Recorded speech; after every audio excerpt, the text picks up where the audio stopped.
Hi, I'm Carter Walker, and I love talking about movies, music, games, comics, pretty much everything in between. And today I saw Halloween Ends and figured why not talk about that. If you're interested in movie content, Halloween content, I'm gonna have some of it on my channel, maybe do a Halloween ranking because I watched every Halloween movie leading up to this one. So feel free to stick around. But I watched Halloween Ends today, and it was interesting. People are gonna love it or they're gonna hate it. There's not too many who are in between on this one. And a little bit of history about like me and the Halloween franchise is ever since I saw 78, I loved it. You know, I saw it when I was like 15, 16, just completely enthralled me. I love that movie.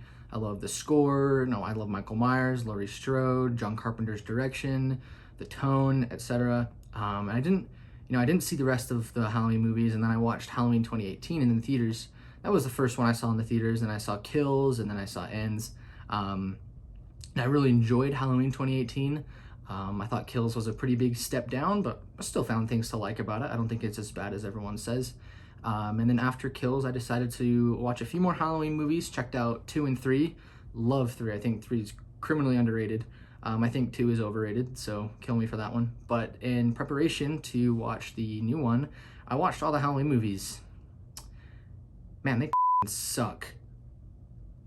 They suck. I'll tell you that right now. I love the first Halloween. I love Halloween 2018. I love Halloween 3. I don't know what happened to the rest of them. They're just so weird. It just does not, it's a franchise that is just weird to me. I don't get it. It feels so all over the board. You have Halloween, which is a 5-star movie, and then you have Halloween 5, which is probably the worst movie I've ever seen in my entire life. I hate that movie. That movie can burn.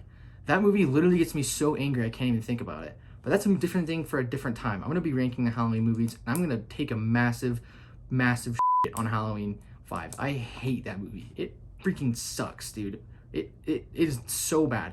Anyways, I was like, hey, you know what? People are saying Halloween Ends is divisive. People are saying Halloween Ends sucks. It can't be as bad as 5, and I was right. It's not. People who are telling you this movie sucks, they're entitled to their opinion. It's not as bad as Halloween 5. People are telling you this movie is the greatest Halloween movie. They're entitled to their opinion. It's not as good as Halloween 78. It's pretty much in the middle for me. It's directed by David Gordon Green. He did Kills and Halloween 2018. And I think his direction is pretty strong here. I like a lot of the cinematography and the shots that he compiles. I think it's all really well made. There's a lot of shots, particularly in the last 10, 15 minutes, having to do with reflections. That's a big thing that he does actually throughout his whole trilogy, and I love it. Every time there's a reflective shot with Michael's mask in a mirror, and a knife reflection, and a pool of blood, I think it looks incredible. It looks awesome. So everything to do with that is perfect. You're not going to be let down by the cinematography or how the shots look. You're not going to be let down by the score, because once again, by John Carpenter, it's incredible. Just like 78, 18, and Kills. I love the score for Halloween 2018. That movie's score is perfect. So that's a big plus right off the bat for Halloween Ends. I think it really pulls the score off well. It pulls off the direction pretty well. Another pro that I had with the movie was Laurie. Character portrayed by Jamie Lee Curtis. Her storyline is really excellent. I thought it really worked well within the movie. It's character driven. The movie is very, very character driven instead of, plot driven. It's like, oh, and somehow they end up here. It's very driven by the character of Laurie Strode and another character, which hasn't been revealed too much in marketing. So I'm gonna try and shy away from as much as possible talking about it, but it is a massive part of the movie. It's pretty much the co-lead in the movie next to Laurie. It's Corey Cunningham.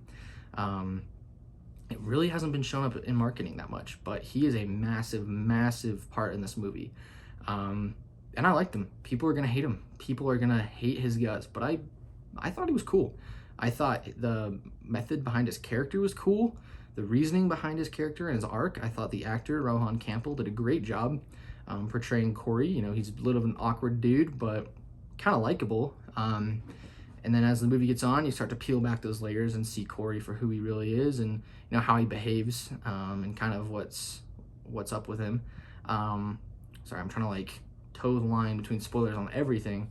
And I really liked all the interactions he had with Laurie. Him and Laurie just have some moments where they're just hanging out, talking, and I thought those were really, really well done. Their first one actually is really pretty funny. Got a big laugh out of my theater. But I thought Corey was great. I know people are going to hate him. People are going to hate his guts. People are going to hate what he does. People are going to hate how he does it. People are going to hate what he says, what he represents in the movie. And I thought it was actually pretty solid. I definitely could be better, but it was pretty good. You know, I think Corey served his purpose, and he served it well. And he's a great foil for Laurie, a great character to talk to for her. And I think Jamie Lee Curtis as well just knocks it out of the park. She just does a great job here. She does a very, very broken Laurie again, trying to mend. And she just keeps dealing with the townspeople. Haddonfield just freaking sucks, dude. Just move. Just move. Haddonfield sucks. Haddonfield sucks. You see that in the movie. People in Haddonfield just suck. There's a lot of things in here that surprise me. Just like, hey, Laurie Strode, fuck you. You suck. Stuff like that, you know? The kills were awesome. When you did get them. I'll get to that in a minute. But when you did get the kills, what you got of them were pretty great. They're not as graphic or as gory as Halloween Kills or even 2018. This is the one with the least amount of carnage, least amount of kills, least amount of gore, mostly. But I thought it was pretty well done. I liked especially one kill in particular, was nuts. It was so cool. Actually, there's a few of them. There's one in the very beginning, and one near the end of the movie that was like almost jaw-dropping. I was like, oh wow, they did that. They went there. But I thought it worked really well. The kills are brutal, as you'd expect from this new trilogy, which I thought, you know, pretty awesome. I like a more brutal Michael Myers. I like a more brutal Halloween movie. And then finally, the Halloween Ends. You know, it's not really too much of a spoiler. You know, Michael versus Laurie. That's what this movie's been marketed on. It's what this movie's all about, is Michael versus Laurie. I thought it was done really well. Their final showdown is great.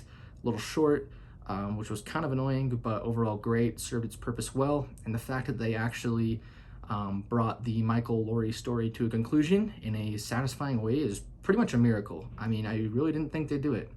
You think they would leave the door open for more sequels, but they pretty much closed the door firmly on the Halloween story, which, you know, it's not going to be closed forever because money, but I thought it was pretty well done. Okay, and now the middle of the road stuff, the kind of the meh, the mixed. Corey, again, Corey, his character portrayed well. The idea behind him is great. The execution is poor. The execution behind Corey's character just doesn't quite work as well as it should. It doesn't quite fit in the ending chapter for the trilogy of Michael versus Laurie. It takes too much time away from Michael and Laurie and the Strodes and all the other characters in Haddonfield that we've been following since 78 or since 2018 or since Kills, and it kind of takes the spotlight off him and puts him on Corey, who's introduced in this movie. He gets a lot of screen time to be built up. And again, I liked his character. I'm saying this as someone who thought he did a great job in the movie. He thought he had a, you know, good purpose behind his character, but it just felt off. It just felt weird. It didn't feel quite like how it should. The execution especially wasn't too great. I don't think that they really honed his character in and kind of like made their writing as pitch perfect as it could have been. It felt a little strange and definitely not as pitch perfect as it should have, especially considering this is the final chapter of the trilogy. Like I said, it takes a lot of time away from Michael and Laurie. So if you're going into this movie expecting a whole Michael versus Laurie movie, just don't. I luckily had the movie spoiled. I'm gonna say it was lucky. I had the movie spoiled. I knew that Corey was a character going in, and I knew that he was a big part of the movie, and so I had my expectations tempered, and I think that honestly was a really good thing for me, because if I went in expecting a Michael versus Laurie movie, I'd probably be as mad as the people online are, but I'm not, so I liked the movie. I definitely think that Corey's purpose served him well. It fit in with the idea that David Gordon Green has been exploring throughout the trilogy with Haddonfield and Michael's evil. Haddonfield is really affected by Michael's evil, especially in Kills. You know, the idea that Michael is a personification of evil, and that rubs off on Haddonfield, and that makes them treat Corey like he's a monster, and that makes them treat other people like they're monsters, treat Laurie like she's a freak, blame Laurie for all their problems, blame Laurie for Michael, etc., etc. It just kind of leads them down this dark path. There's a really great sequence near the beginning of the movie that, light spoilers here, has Laurie kind of exploring Haddonfield a little bit and kind of talking about how the town has been affected, and you just see people who have been murdered. Not by Michael, but it's just, you know, it's kind of honing in the idea, hammering in the idea that Michael is the key to all this. Michael is the key to all of, like, Haddonfield's suffering or something. Like, it's all circling around Michael, which I think can be a good idea. I think can be done well. I just don't think it was given the time or the love that it needed here, and therefore it fell a little flat for me. It definitely has good ideas in this movie. Like Halloween Kills, it has some good ideas, but it's just let down by poor writing. They were like on like the third draft and they could have gone to like draft 5. It just feels like they had an idea of what they wanted to do, and then of course when COVID hit, they sat on it for a year and changed their minds and had this idea. The movie was supposed to be, you know, the final night, the final part of that night in 2018, and they did the time jump, which I don't think worked here either. I think the time jump is another kind of mixed aspect for me. It makes the movie feel like an epilogue. It just makes it feel tacked on, which, you know, I'll get right into the negatives. The movie just feels like an epilogue. I didn't like that about the movie. You know, I know it's supposed to feel like an epilogue to Halloween 2018 and Kills, all 3 of those movies. It's supposed to feel like an epilogue, which, you know, it does, but also in the wrong way. It feels like David Gordon Green and his writing team just completely took all the seeds that were sown in Halloween 18 and Kills and just skipped them. And they just brought in Corey, again, who I liked. They brought in Corey, and then they just completely threw the rest of it out the window. I've seen people online losing their minds, acting like David Gordon Green killed their whole family, and then their dog too. But it's not true. It's just not true. It's frustrating for sure how this trilogy ended, and it's frustrating that the time isn't really devoted to Michael versus Laurie like it should have. But again, I don't think it's as bad as people are saying. That being said, it definitely does feel like a lot of the characters from 2018 and Kills take a backseat, particularly Hawkins. He takes a massive backseat, and Allison doesn't really get a lot to do in this movie. She has a interesting subplot with Corey that I think is good for Corey, but not good for Allison. It just made me kind of feel like way more interested in Corey than Allison, which in the first movie, in Halloween 2018, I was super interested in Allison. And then in Kills, her character, you know, kind of evolves with Cameron. It just kind of feels like she's meandering the whole movie. She's just like, oh, I have this new job, and ooh, Corey. It just feels weird. This movie feels weird. I've been repeating everything I've said. I've been, you know, jumping around from positive to negative to mixed because I don't really know how to talk about this movie. It just feels weird. There's so much left out of the marketing. There's so much left out of what should be the final chapter, and there's so much that's put in that doesn't feel like it belongs in Halloween Ends. Halloween Kills, sure.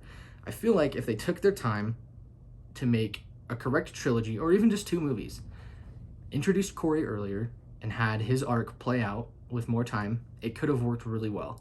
David Gordon Green's ideas for Halloween and Haddonfield are really cool. I genuinely think they're interesting. Haddonfield, you know, turning into monsters because of what Michael does and how fear affects people and how fear can affect people when their loved ones are taken from them, how death affects everyone. Very interesting ideas, especially for Halloween. However, it just doesn't work. It just doesn't really work out as much as I think they want it to. There's a lot of plot threads from Kills that are just dropped in this. There's a lot of things from Kills that are dropped. Like the sheriff character in H-18 and Kills is just dropped, and then Hawkins is on the sidelines the whole movie. He really doesn't have that much to do, and Lindsay doesn't have much to do, and they don't ever talk about Tommy Doyle. They don't ever talk about how Michael just absolutely murdered like 300 people that one night. It's not 300, but you get the point. It's really weird. This movie is so freaking weird. I just can't explain it. Did I like it? Yes. But yeah, I don't know. Going into my overall thoughts, you're gonna love it, you're gonna hate it, you're gonna fall right down the middle. I'm right down the middle. I think it's awesome that, again, a franchise like this takes such big swings with its 13th, 14th movie. I don't think people appreciate that enough. It really just goes for the fences. It's not a typical Halloween slasher where it builds up for an hour and a half, and in the last 10 minutes, Michael and Laurie fight, and something happens, and then at the end, Michael's breathing over the credits. I think it's more interesting than that. It has really good ideas. It has really good stuff down at the core, but then it's surrounded by all this weird stuff and all these like weird characters that just came out of nowhere. But overall, I really did like it. As negative as I sound right now, I really did enjoy it. I think it's, you know, a good ending to the conclusion of the story. I think it's a great depiction of maybe how to take a risk with a franchise. I really am coming up for a loss of words, guys. I think you should check it out for yourself. I honestly think that every person who has seen a Halloween movie should watch the other ones, at least Halloween and Halloween Kills, and check this one out. I think it's interesting enough to earn that merit. They definitely went for it. I think regardless of whether or not you hate it or you love it, it's very interesting, and I'm really, really interested to see what the original story was and see where they were going. But yeah, I liked it. The ending, well, a little disappointing. Ends up being a satisfying conclusion for the Laurie versus Michael story. Would have liked more time with Michael. However, I think that Laurie and Corey and the kills in it, kind of saved this movie from being what could have been a disaster. So yeah, if you're interested in more Halloween content or more movie content, I'm gonna be doing some more reviews. I'll be doing a ranking coming up soon, probably a spoiler review. So feel free to stick around.